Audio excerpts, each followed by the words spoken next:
Perfecto. Gracias, Miguel. ¿De por qué? Muy bien, pues vamos a iniciar. Buen día a todos. Muy buen día a todos nuestros distinguidos invitados de esta mañana de domingo, estimados colegas, a los estudiantes que también nos acompañan y a los profesionales de la psicología. Voy a estar interrumpiendo un poquito mi mensaje de bienvenida porque estoy dándole entrada todavía a algunos de los compañeros que se están integrando. Pues es un honor, de verdad, un verdadero placer darles la más cordial bienvenida a esta conferencia. Me presento, soy Perla Espejo, licenciada en Psicología de la Universidad Autónoma de Sinaloa y coordinadora de este evento. Hoy nos reunimos no solo como profesionales de la psicología, sino como una comunidad unida por el propósito de comprender, ayudar y transformar. En un mundo cada vez más complejo, nuestra labor cobra una relevancia trascendental. Cada día tenemos la oportunidad de contribuir al crecimiento emocional y mental de aquellos a quienes servimos. Y eventos como este nos permiten enriquecer nuestro conocimiento y compartir experiencias que nos permiten avanzar como disciplina. Esta mañana nos espera una excelente conferencia a cargo del licenciado en Psicología y psicoanalista Miguel Jorge Lares, graduado en la Universidad de Buenos Aires, Argentina. Él se dedica a la práctica y transmisión del psicoanálisis, particularmente en la clínica de niños y adolescentes.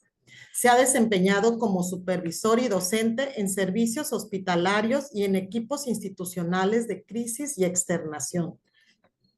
Ha escrito y publicado libros en países como Argentina, Colombia y México. Aquí les muestro un libro que tengo de él, que tuve el gusto de adquirir en las primeras conferencias que él hizo de manera presencial en Mazatlán. Se ha desempeñado como supervisor en servicios hospitalarios y en equipos institucionales de crisis y externación. Todos los que estamos presentes y los que verán después la grabación, agradecemos el brindarnos esta conferencia, ya que nos da la oportunidad para aprender y desarrollarnos profesionalmente. Les invito a aprovechar al máximo este evento y seguir ampliando los horizontes de lo que es posible en la psicología. Cedo la palabra a Miguel Jorge Lares, quien presenta la conferencia titulada ¿Cómo se forma un psicólogo en México y en Argentina? Un vistazo comparativo. Pues adelante, Miguel, te cedo el micrófono y por cuestiones de tiempo te hago dos preguntas de inicio que tenemos para este tema. Sí. La primera pregunta es, ¿cuáles son los retos que han encontrado los psicólogos en Argentina en la práctica psicológica? Y la segunda es, ¿por qué en Argentina se ha alcanzado un gran avance en la práctica de la psicología en comparación con el resto de los países de Latinoamérica? Pues bienvenido nuevamente, Miguel, y gracias a todos los que nos acompañan. Bien. Buenos días. Un gusto estar en contacto con ustedes. Yo le agradezco especialmente a mi colega Perla Espejo Toledo esta cordial invitación para reencontrarme con la comunidad estudiantil y profesional de Mazatlán, con la que hemos tenido encuentros desde el marzo de 2017 hasta fines del 2019. En varias oportunidades hemos estado allí organizando reuniones, actividades, así que a muchas de las personas que están aquí participando en esta actividad las conozco personalmente, lo cual para mí es un lujo y un privilegio. Así que muchísimas gracias por esta invitación y bueno, voy hacia la respuesta de las preguntas que tan amablemente ha transmitido Perla y que se fundan en un interés que ha tenido Perla respecto a cómo ha sido la historia de nuestro rol de psicólogos y psicólogas en Argentina. Bien, para comentar sobre los retos que hemos encontrado quienes nos hemos graduado en la universidad como psicólogos, como psicólogas en Argentina, voy a hacer un poquito de historia. En 1886 comienzan los primeros cursos de psicología en Argentina, siglo XIX. ¿Dónde comienzan? En la Facultad de Filosofía y Letras. Y es recién en 1955 cuando se aprueba la creación de la primera carrera de psicología en Argentina. Y en mi caso, estudié psicología entre los años 1976 y 1981 en la Universidad de Buenos Aires. La Universidad de Buenos Aires es una universidad pública. Entonces, me parece importante contarles que la universidad pública en Argentina tiene una larga historia que comienza en 1613, cuando los jesuitas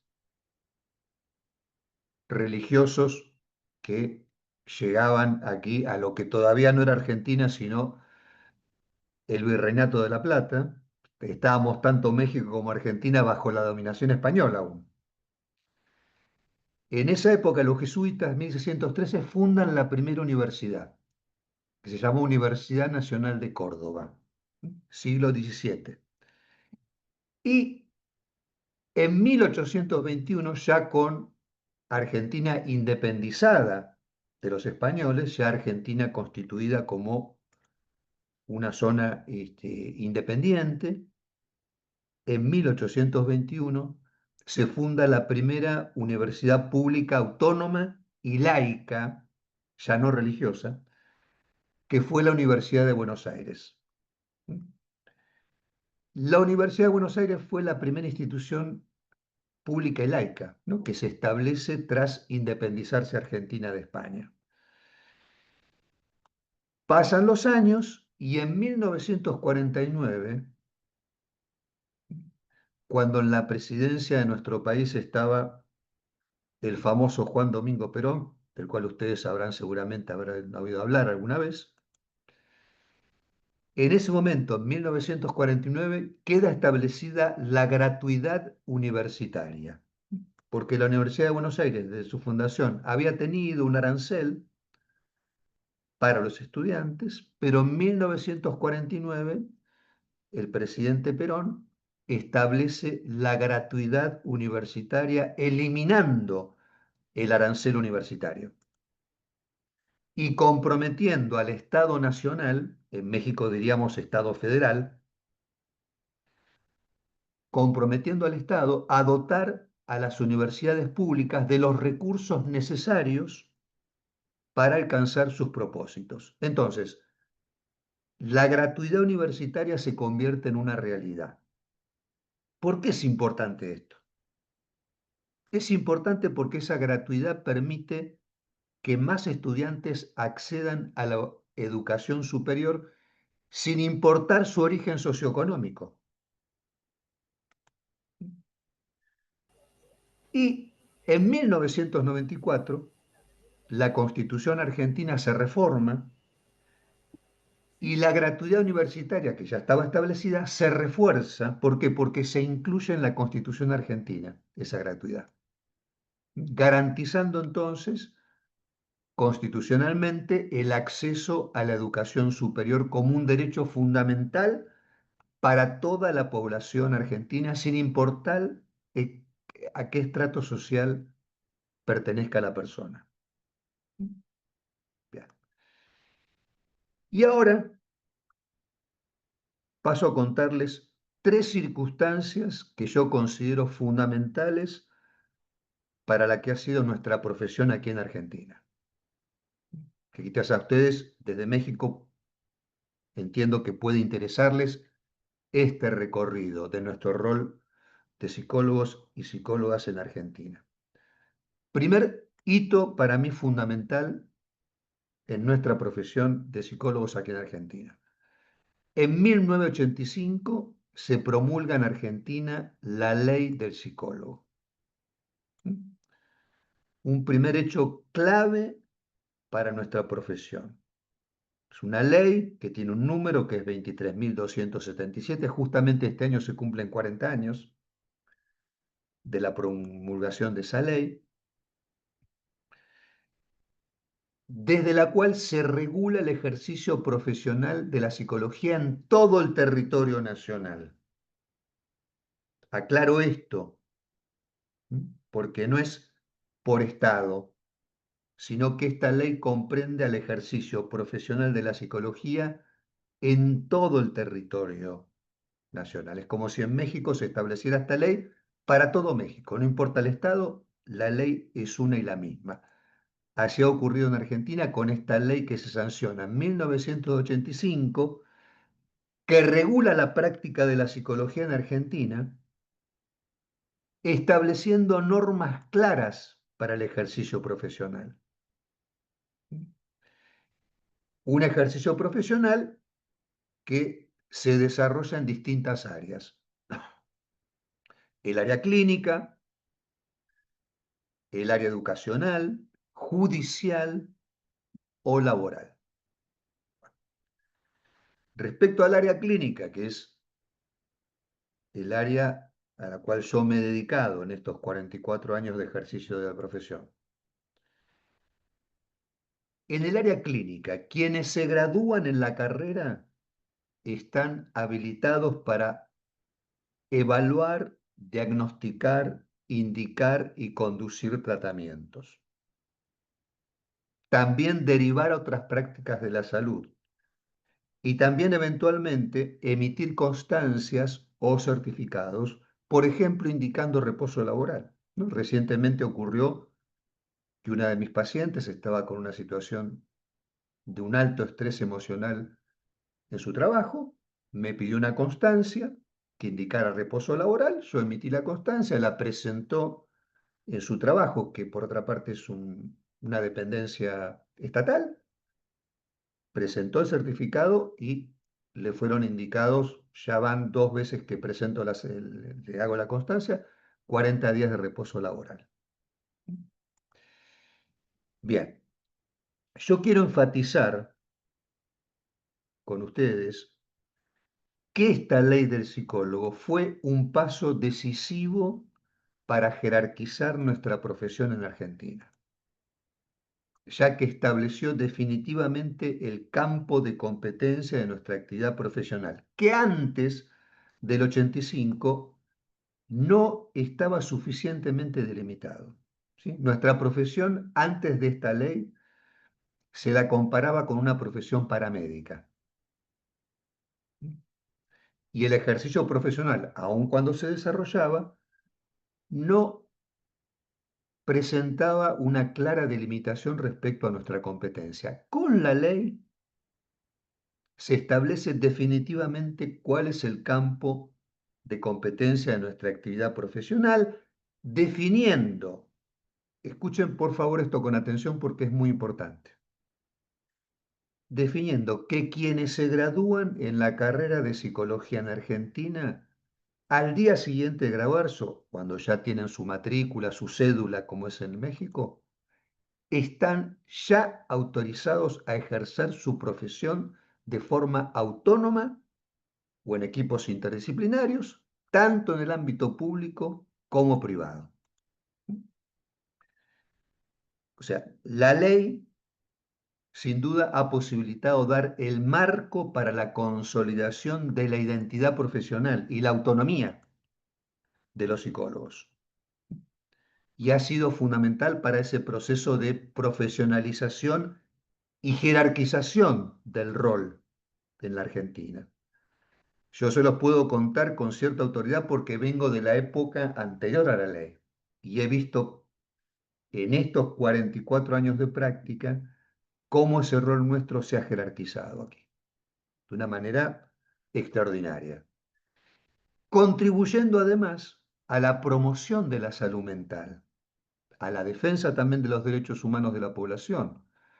¿Por qué? Y porque la ley de alguna manera también reconoce la importancia de la intervención psicológica en la prevención, en el diagnóstico y en el tratamiento de los trastornos psicológicos. Entonces, en resumen, primer hito fundamental para nuestra profesión aquí en Argentina, la ley 23.277 de 1985, que ha sido un pilar fundamental para la profesión de la psicología en Argentina, ya que define el marco legal, resguarda nuestra autonomía y competencia. Y asimismo, fíjense que el efecto que produjo es de la promoción de la salud mental, sentando las bases para que se garantice una práctica profesional ética y de calidad. Bien, ahí tenemos el primer hito. Segunda circunstancia que yo considero fundamental en la historia del ejercicio profesional de los psicólogos y las psicólogas argentinas, pero que ha impactado también en todo el ámbito de la salud en Argentina. 10 años después de la ley del psicólogo, en 1995, mediante otro decreto nacional, se crea un programa de salud obligatorio para todo el territorio nacional. Este programa de salud obligatorio garantiza el acceso a servicios de salud básicos y esenciales para toda la población argentina, con una cobertura universal y un acceso sin restricciones. ¿Por qué nos importa a nosotros esta, eh, digamos, regulación de una cobertura de salud universal y con acceso sin restricciones? Porque lo que queda contemplado en esos paquetes de salud que las prestadoras se ven obligadas a ofrecer, está incluido el de la salud mental.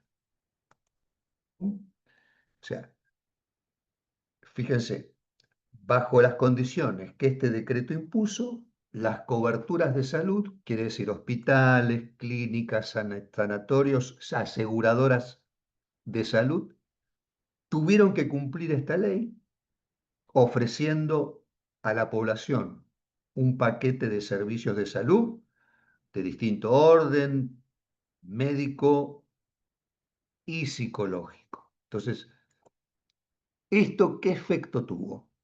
Efecto muy importante para nuestra profesión, porque al estar obligadas las coberturas de salud a cumplir con este paquete, ¿no?, esta provisión de servicios de salud, tuvieron que incorporar psicólogos y psicólogos a una escala que nunca antes se había visto,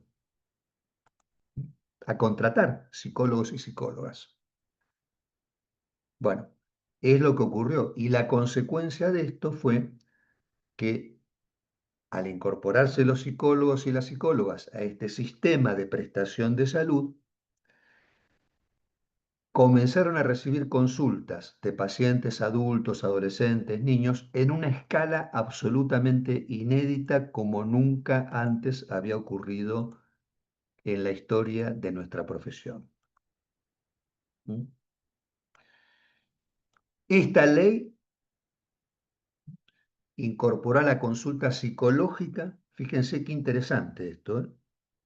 Esta ley incorpora a la consulta psicológica como un vector obligatorio, ¿no?, para estas instituciones que prestan servicios de salud, sean prestaciones o sean instituciones oficiales, públicas, privadas o sindicales, porque les cuento que acá en Argentina cada sindicato tiene su obra social, significa, tiene su propia cobertura de salud. Por ejemplo, supongamos que en Mazatlán está el gremio de los albañiles, de los que construyen casas, tienen su gremio y ese gremio acá en Argentina tiene su sindicato y su propio centro de salud para sus afiliados, los albañiles, y así con todos los sindicatos. Entonces, esas prestadoras de salud también se vieron obligadas a cumplir con el programa en el cual estaba incluida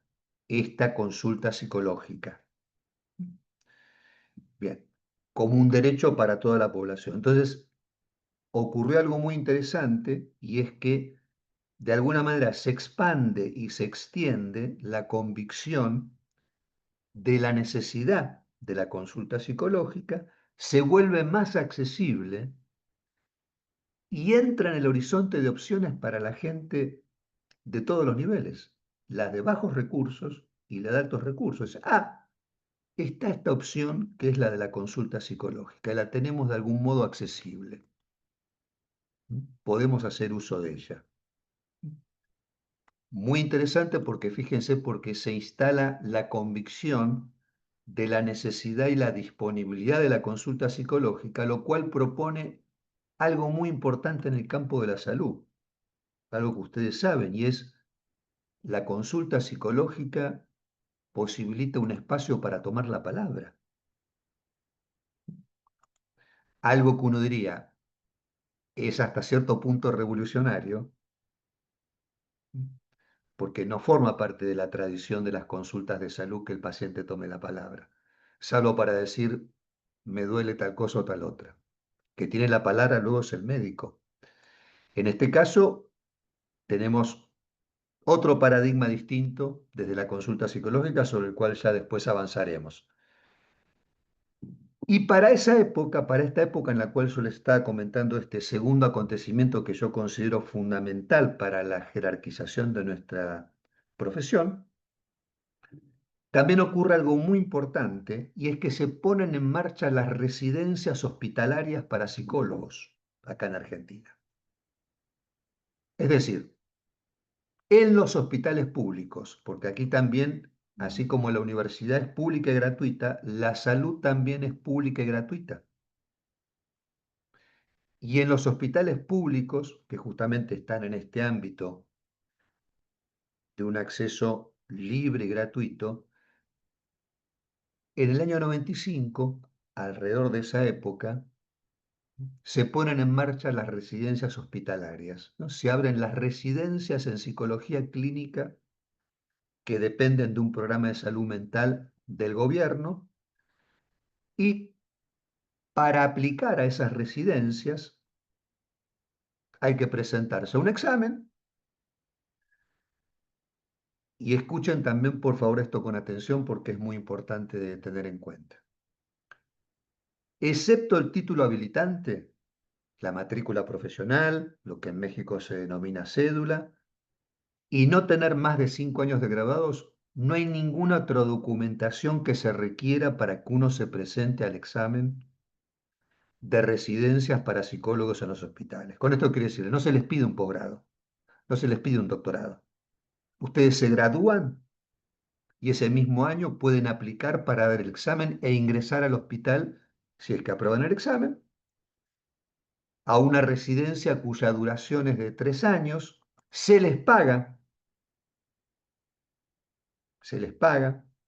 esa residencia y se les posibilita así tomar contacto con la práctica clínica, con actividades de formación, con la supervisión de casos en atención primaria y secundaria, y en ese periodo los profesionales hacen rotaciones por otros hospitales distintos si es que quisieran.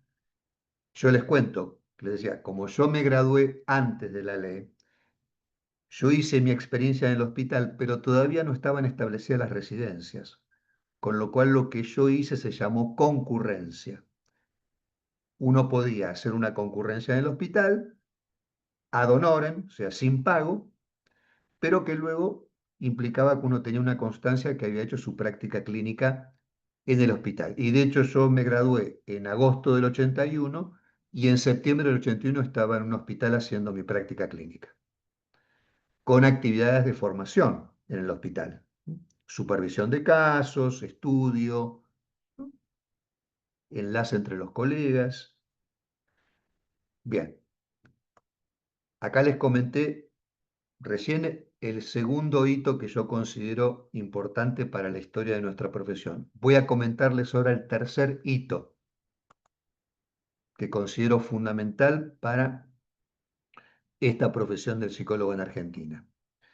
En 2010, o sea, hace 15 años atrás, se promulga en Argentina otra ley que es la Ley Nacional de Salud Mental. ¿Vieron qué importante que son las leyes, no? Es la tercera ley que mencionamos aquí. La Ley Nacional de Salud Mental, la cual naturalmente incluyó el rol de los psicólogos, ¿no? Donde se prioriza la atención ambulatoria y se promueven los derechos de las personas con padecimientos psíquicos. La Ley de Salud Mental promueve la gestión y conducción de los servicios de salud mental por equipos interdisciplinarios. Y fíjense que acá ocurre algo muy importante con esta Ley de Salud Mental, porque por primera vez en la historia de nuestra profesión, los psicólogos pasan a ser considerados para ocupar cargos directivos en centros de salud. De hecho, uno podría decir que la formación y experiencia en el campo de la salud mental de los psicólogos los hace candidatos ideales para ocupar justamente puestos de liderazgo en instituciones de salud. Remarco esto porque tradicionalmente en el campo de salud, quienes estaban solamente habilitados para ocupar cargos directivos eran los médicos. Pero con esta ley de salud mental, los psicólogos, de acuerdo a su idoneidad y los requisitos, ¿no?, que el cargo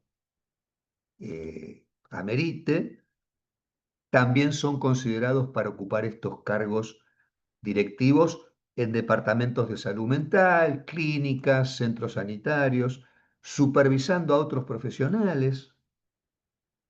De hecho, yo les cuento que participé durante casi 25 años en una cobertura de salud en la cual había, cuando me retiré, 3.500 profesionales, entre ellos psicólogos y psiquiatras, y ahí me tocaba coordinar y supervisar reuniones donde había psiquiatras, formando parte del equipo. Y a veces esa tarea de coordinación la hacíamos en cogestión con otro psiquiatra o con otro psicólogo. Bien. Eh, Indudablemente las ventajas de tener psicólogos en cargos directivos es interesante, ¿no? Porque el psicólogo tiene una perspectiva integral de la salud. Considera tanto los aspectos físicos como emocionales, sociales y además en materia de liderazgo, alguien que viene de la psicología suele estar más capacitado para comunicarse de manera más efectiva con pacientes, con familias, con los equipos de salud, ¿no? Esta tarea de articulación me consta porque la he hecho, es muy interesante y efectivamente nosotros que estamos en este ámbito de la salud mental se podría decir que tenemos una mejor preparación para hacer esas tareas de articulación entre profesionales. Ustedes vieron que en el campo de la medicina a veces hay cierta reticencia a hablar. Los profesionales no hablan en general. Bueno, nosotros sí, estamos dispuestos a hablar y a escuchar. Entonces, por eso digo que es interesante que seamos considerados en esos lugares de liderazgo. Bueno, acá más o menos he respondido, Perla, creo que a estas dos primeras cuestiones que vos comentabas al principio. No sé si querés avanzar. Eh, sí, está muy claro, muy interesante todo esto que nos compartes. Desafortunadamente en México no lo tenemos. Ese sería el comparativo. No, no hemos llegado ni siquiera a la ley nacional del psicólogo. Nos falta. Salimos con cédula, pero muchas veces sí hay se obstaculiza la práctica por requerir pues un posgrado. eh, que realmente algunos que algunos psicólogos que ya están en la práctica y que han avanzado y que están en instituciones saben que no es necesario tener un posgrado para poder ejercer la práctica clínica. Sin embargo, no está regulado, no es un delito, pero tampoco tenemos algo que nos respalde. No tenemos acceso a los servicios de salud mental en instituciones. Eh, Hay algunas instituciones que dan un apoyo, pero no como programa mental. Hace poco hubo un caso, hace unos días aquí en México, de un médico que se suicidó porque no aguantó el acoso laboral, las largas jornadas y ya estaba presentando síntomas, no declaran los compañeros que no se le dio el servicio psicológico para hablar, tan importante, ¿verdad? Hablar y que lo escuchara lo que le estaba sucediendo y todo terminó en una tragedia. Es una historia que está en muchos lugares, en muchas empresas, en muchas instituciones, en muchos sindicatos. No tenemos esa apertura aquí en Mazatlán para tratarnos. Incluso nosotros como psicólogos que trabajamos en lugares públicos, también no tenemos esas condiciones. Tenemos que hacerlo de manera privada para poder estar en buenas condiciones para el trabajo con nuestros pacientes. Bien, La, el servicio psicológico en México es, tiene un costo muy elevado, no es accesible a todas las personas. Y pues, bueno, esa sería mi observación en lo que tú comentaste y en ese comparativo con México. Estamos todavía en eh, pues en los inicios de ustedes. Tenemos un atraso en el avance, pero pues para esto son estas reuniones donde nos informamos lo que pasa, pues en otra parte del mundo, ¿no? Donde va el avance. No sé si alguien quiere hacer alguna pregunta, todavía tenemos tiempo, o si gustas hablar algún otro punto, Miguel. sí, creo que en una conversación contigo, Perla, había surgido el tema de por qué en Argentina los psicólogos y las psicólogas han mostrado mayoritariamente una preferencia por la teoría y práctica del psicoanálisis. Sí, es Eh, otro, perdón que te interrumpa, es otro punto importante. sí, Aquí en México también tenemos esa limitante sobre el enfoque del psicoanálisis como práctica clínica y pues sí nos gustaría, todos estamos esperando que nos hables y nos enseñes un poco más acerca de ese tema. Desconocemos, algunos tenemos un poco de estudio, pero pues viendo desde este análisis que estás haciendo del comparativo, supongo que también nos falta avanzar en ese punto. ¿Nos puedes compartir sobre el psicoanálisis, por favor, Miguel? con todo gusto porque va a ser muy importante que yo les comente la experiencia relativa a la extensión y expansión de la práctica y transmisión del psicoanálisis, porque en eso mucho tuvimos que ver justamente nosotros, los psicólogos y las psicólogas. ¿Mm? Eh, eh, en mi propia experiencia eh, en Argentina, lo que yo les puedo comentar es que efectivamente eh, el psicoanálisis ha sido la práctica clínica, la metodología, el abordaje de preferencia para mí mismo y para mis colegas.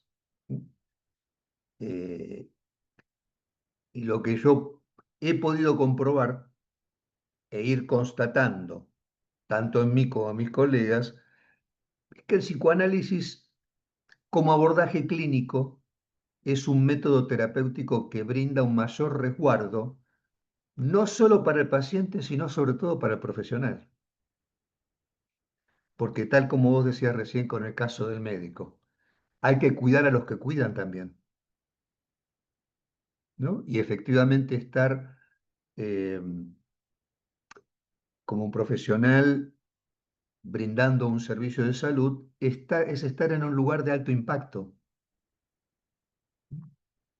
Entonces, debemos también resguardar la salud de aquellos que brindan sus servicios sanitarios. Eh, y el psicoanálisis es un resguardo para el profesional, para el paciente mismo, por lo menos esa es mi experiencia, ¿no? Eh, Porque posibilita alojar la singularidad del malestar que afecta a cada persona, ¿no? Lo sigo comprobando hoy en mi propia práctica y la de mis colegas, porque muchos de ellos controlan sus casos clínicos conmigo. Es una práctica muy habitual acá en Argentina, les cuento a ustedes, el control de casos. Tengo grupos de supervisión y gente que supervisa conmigo regularmente y gente que ya hace 20, 30 años que está en su práctica profesional, ¿eh?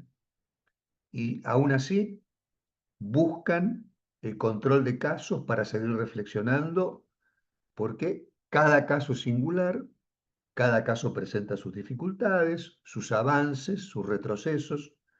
Entonces, tomar la palabra en un control de casos para comentar alguna dificultad de un tratamiento suele ser siempre muy interesante.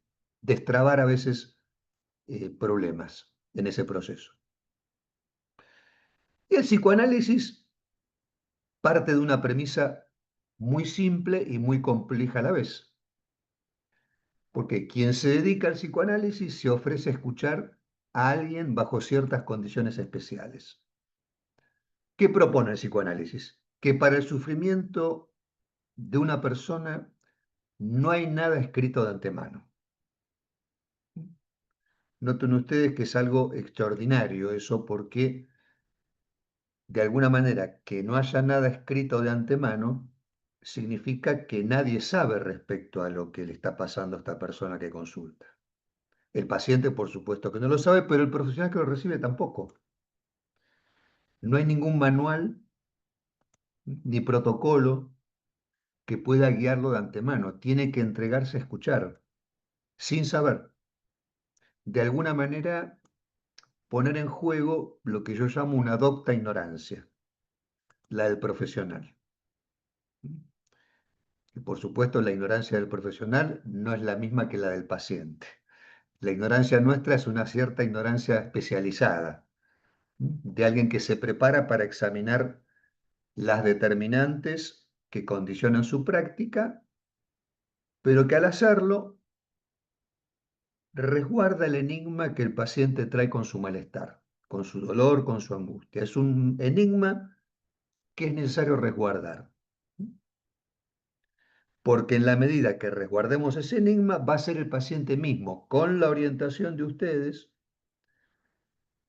va a ser ese paciente tomando la palabra con ustedes o jugando con ustedes si es una criatura, que va a ir descifrando los resortes de ese sufrimiento y ustedes acompañando ese proceso de un modo, por supuesto, especializado, ¿no?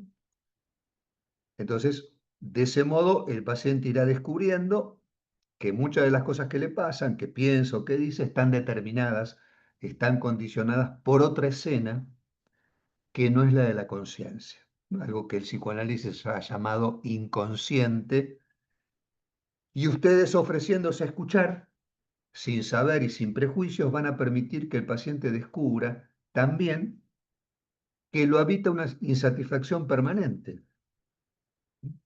Y por otra parte, algo muy interesante, quizás descubra también que hay cosas que lo satisfacen de un modo que lo perjudica. Entonces, Yo acá recuerdo lo que decía Sigmund Freud respecto a tres profesiones imposibles: gobernar, educar y analizar. La educación y el gobierno se ocupan de los individuos y las personas, y sabemos los límites de la educación y del gobierno. Nosotros, dedicándonos a la práctica del psicoanálisis, eh, tenemos que confrontarnos con esas limitaciones también, con esas imposibilidades. Pero la diferencia es que el psicoanálisis justamente permite que vayamos reflexionando sobre las determinantes de nuestra propia práctica. Y el psicoanálisis no se ocupa de la exactitud o de la certeza, como hace la ciencia. El psicoanálisis se ocupa de la verdad, se ocupa del sujeto de la palabra, del lenguaje, de la satisfacción e insatisfacción. Con lo cual, los procedimientos que apuntan a la exactitud y certeza, que se rigen por ciertos manuales y protocolos, a nuestro parecer, a nuestro humilde parecer, conducen a callejones sin salida, ¿no? Porque la certeza está del lado de las ciencias exactas y los asuntos humanos nunca van a ser una ciencia exacta, sino más bien una cascada de contradicciones, de antinomias, de paradojas, de equívocos. Entonces, ustedes, si es que se dedican, como sé que muchos de ustedes lo hacen, a la práctica del psicoanálisis, ¿qué hacen cuando llega un paciente? Le abren la puerta justamente a las contradicciones, a los equívocos, a las paradojas, a las antinomias. Le abren la puerta y le dan la bienvenida. Dice, pase, pasen. Acá tienen un lugar para tomar la palabra. Confrontémonos con estas contradicciones, con esta falta de certeza, porque eso es lo que nos constituye como sujetos. Entonces, un proceso analítico orientado adecuadamente, yo diría que acentúa las contradicciones, no las niega, las visibiliza, los callejones sin salida. Entonces, de algún modo la experiencia analítica permite ese proceso, ¿no?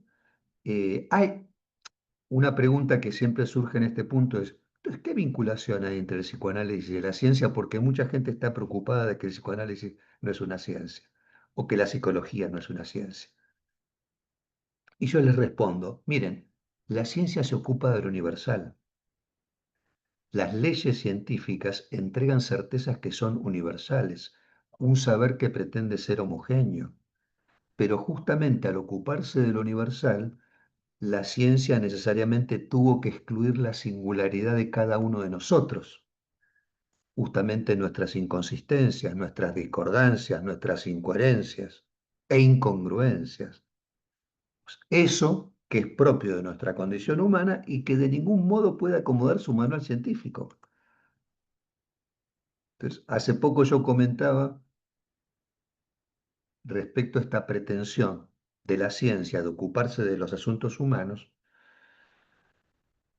y lo ilustraba de este modo. Ustedes esta mañana cuando se levantaron, seguramente una de las primeras cosas que hicieron fueron al toilet, tomaron el dentífrico y pusieron la pastita en el cepillo. ¿De acuerdo? Muy bien. Pusieron un poquito de pasta dentífrica. Ahora, si yo les dijera, miren, ahora les toca poner la pasta dentífrica que quedó en el cepillo, ponerlo otra vez en el tubo dentífrico. Te van a decir, imposible. ¿Cómo puedo? No, ya está, ya salió. Bueno, es lo mismo que pasa con la ciencia y los asuntos humanos. La ciencia, para constituirse, hizo caer este resto de pastita dentífrica. No se puede volver a incluir en la ciencia. Hay que alojarlo de otro lugar. Y desde ese lugar es de donde el psicoanálisis propone alojar esta singularidad, ¿m?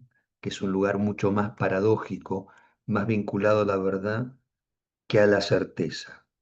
¿Sí? Bueno, lo que yo quiero decirles es que, pues ya tenemos poquito tiempo, es que el psicoanálisis le debe muchísimo a los psicólogos y a las psicólogas de Argentina, porque fueron sobre todo quienes, con gran rigor y disciplina, cumplieron su formación en tres pilares fundamentales.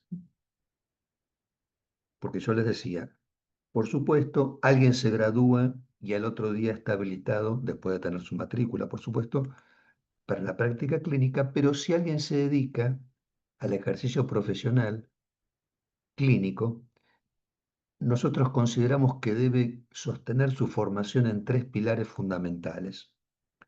Análisis personal, ¿m? Control de casos y estudio de textos. ¿Dónde se desarrollan esas tres actividades? Cada uno elige dónde. Ahí ya no hay una hoja de ruta para todo el mundo. Por eso, que nadie les diga que le van a dar el diploma de psicoanalista, el título o el doctorado. Esa formación, cada uno la cumple del modo y al estilo que le parezca más adecuado para sí. Pero está claro que justamente en Argentina los psicólogos y las psicólogas que están en la base del prestigio que ganó nuestra práctica profesional y el psicoanálisis, en el curso de 50 años cumplieron con mucho rigor y disciplina la formación en esos tres pilares fundamentales: análisis personal, control de casos, estudio de textos, y además introdujeron la práctica clínica del psicoanálisis en cuanta institución de salud fuera posible. Yo sé que Perla se desempeña en una institución pública, un servicio brindado a las problemáticas de género, a la violencia, dedicado a la esfera de la mujer. Y yo estoy seguro que en esa práctica profesional, Perla, a su modo, introduce una escucha y una ética que tiene que ver con el psicoanálisis. Bueno, del mismo modo que Perla y seguramente varias personas de las que están acá lo están haciendo, aun cuando se desempeñen no solo en el consultorio, sino en alguna institución pública, aquí en Argentina eso se hizo durante 50 años de una manera así como eh, disciplinada, con insistencia, con perseverancia, y además, no solo eso, también generando cooperativas en asociación con colegas. Es algo que yo he comentado en México cada vez que he ido, y en Mazatlán lo he comentado cuando hicimos nuestros famosos talleres. O sea, muchos de ustedes eran estudiantes todavía, gradúense y enlacen con colegas. La relación con el colega es muy importante, es fundamental para el progreso de nuestra profesión. ¿Mm? Únanse, generen cooperativas, asociaciones que sean para consultas, digamos, para que la gente pueda consultar y tenga acceso bajo ciertas condiciones más favorables. Hay instituciones así. No han crecido, quizás no se ha expandido en el modo que se expandieron en Argentina, pero hay algunos ejemplos. Entonces, bueno, es esa asociación, esa perseverancia, esa insistencia de nuestros colegas, ¿sí?, de psicología, es lo que ha estado en la base del progreso de esta profesión nuestra. Y yo les puedo decir también como experiencia propia que lo que hemos estado haciendo en Sinaloa desde el año 2017, ¿m?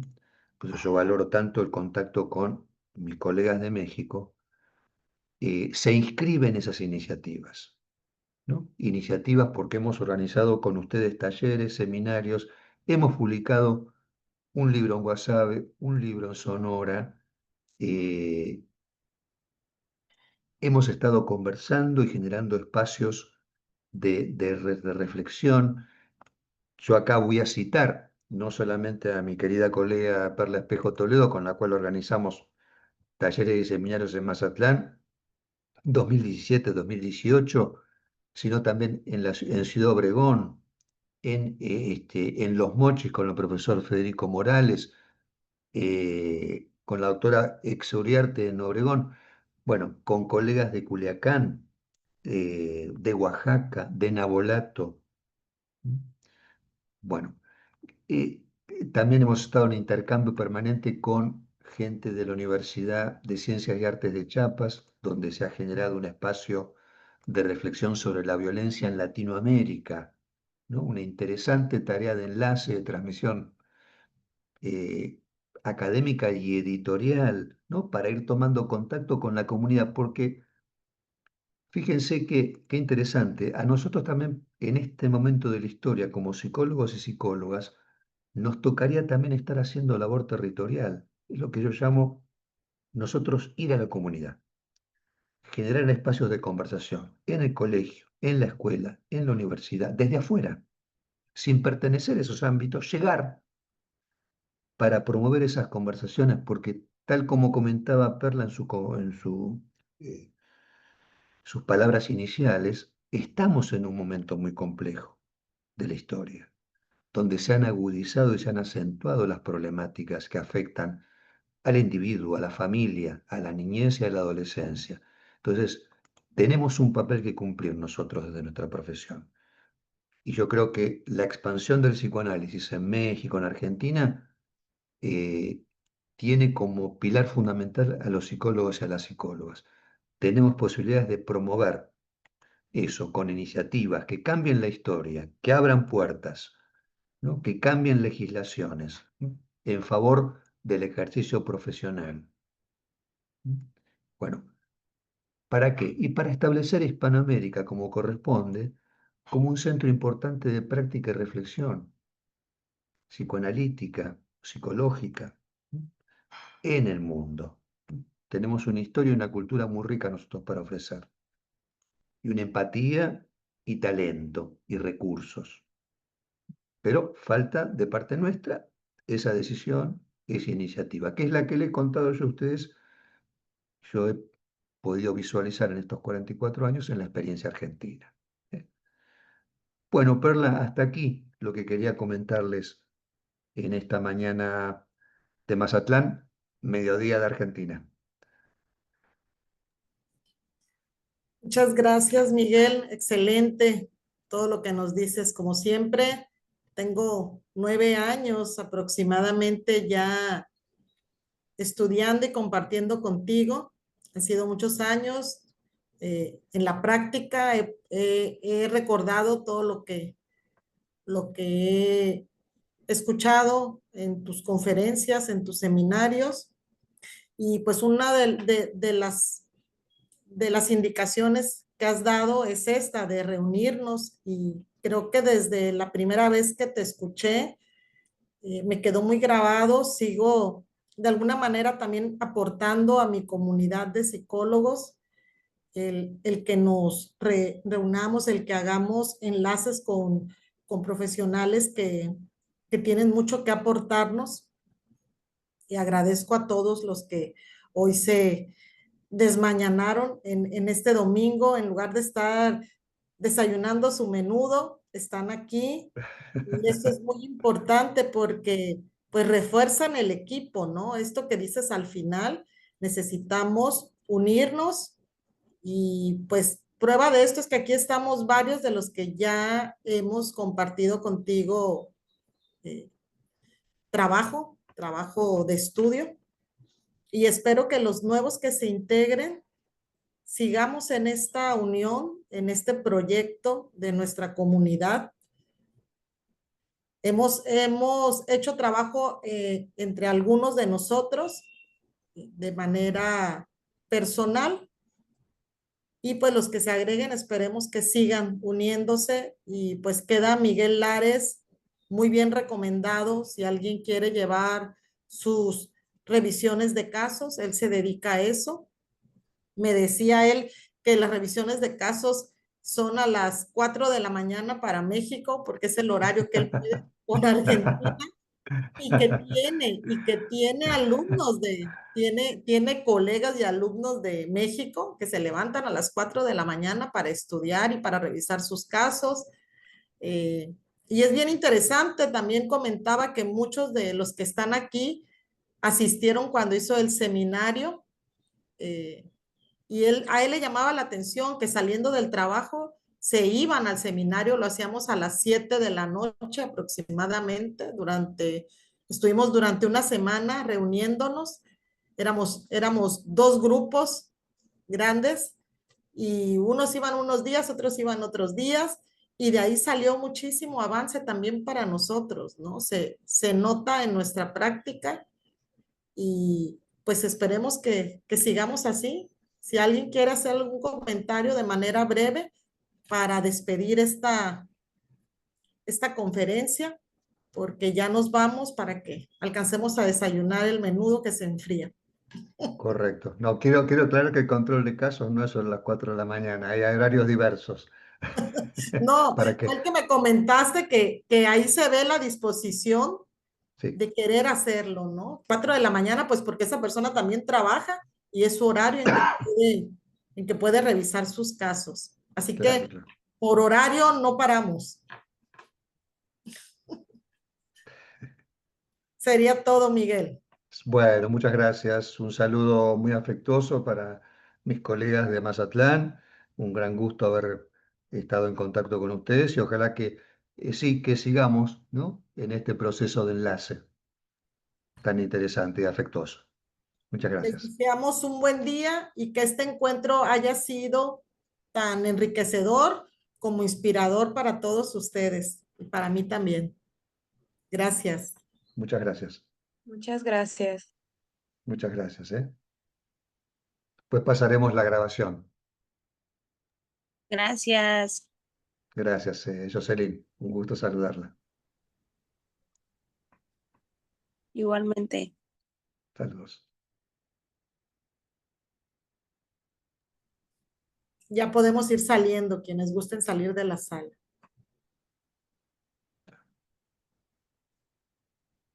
Ahí nos quedamos contigo, Perla, si vos detenés la grabación.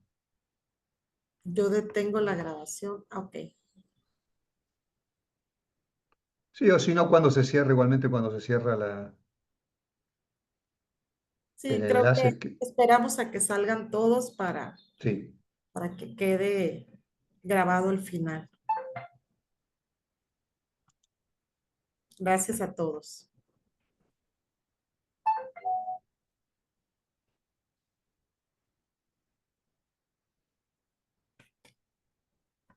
ahí si querés podés retirarlo vos aquí.